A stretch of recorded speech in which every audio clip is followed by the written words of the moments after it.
एक दिन श्री कृष्ण आराम से बैठे बैठे सोच रहे थे कि उनके आसपास के लोगों को थोड़ा थोड़ा ईगो आ गया है, अहंकार बढ़ सा गया है सबका। जैसे गरुड़ देव को सबसे तेज होने का, उनकी पत्नी को उनका सबसे प्रिय, सबसे सुंदर होने का, सब में थोड़ा थोड़ा नार्सिज्म दिख रहा था उन्हें। अब इसका इलाज भी करना जरूरी था, पर करे कैसे? एंड एज यूजुअल वो मुस्कुराए और याद किया उन्हें जो हर विपदा, हर समय, हर युग में उनके साथ खड़े रहे हैं, दी अंजनी पुत्र हनुमान। और तब वो अपने महल में बैठते हैं, लेकिन इस बार श्री राम के रूप में, और साथ में थी उनकी पत्नी। फिर उन्होंने गरुड़ को बुलाया, सीना तना हुआ, पंखों में गर्व, और वो उसे कहते हैं हिमालय के पास हनुमान ध्यान में होंगे, उन्हें बुला लाओ, कह देना राम ने याद किया। गरुड़ उड़ पड़ते हैं। हिमालय जहाँ समय भी धीरे चलता है, वहाँ बैठे थे हनुमान, आंखें बंद, होठों पर सिर्फ एक नाम।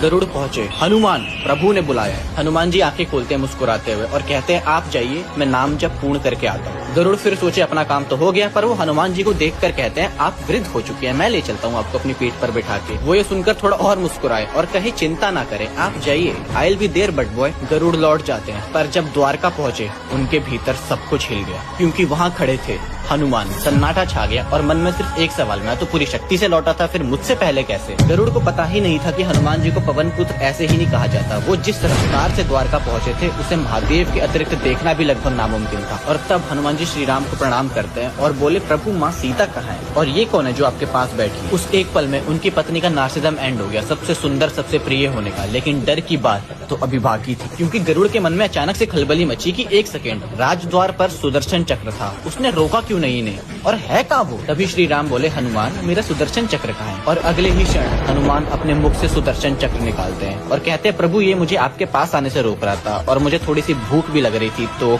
ये देखकर गरुड़ हिल गए थे कि सुदर्शन चक्र जो पूरे यूनिवर्स, समस्त ब्रह्मांड की एक अनस्टॉपेबल फोर्स है, उसे ये मुख में दबाकर कैसे खड़े हैं? बेसिकली सुदर्शन चक्र को भी घमंड हो गया था कि वो अजय है, अपराजय है, कोई उसे रोक नहीं सकता। पर कहते हैं ना, आपन तेज सम्हारो आपे, तीनों लोग आंखते कांपे।